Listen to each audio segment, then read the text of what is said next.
Hello everyone, it would appear a parcel's been delivered today.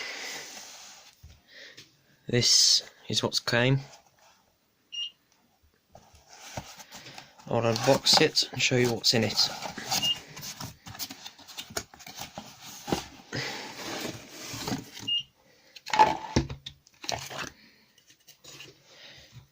Some form of Gent air raid siren. See?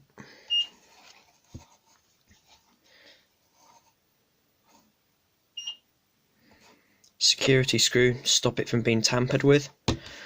What else is in the box?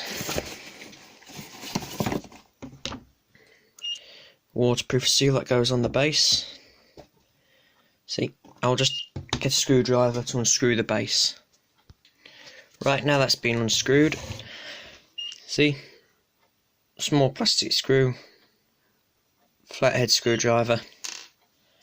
I will now untwist the base. Requires quite a bit of force to do it. I've now untwisted the base and I'll lift it off. See?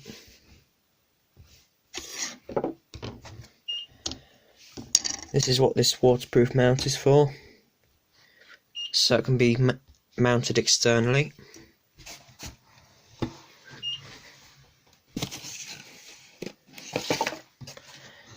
As you can see, it looks similar to an air raid siren. Works in a similar way to that. In here, there is a transformer and the connection block. See? I may do a video on powering this up at some point, so stay tuned for that. Anyway, that's it for today's video. As always, thanks for watching.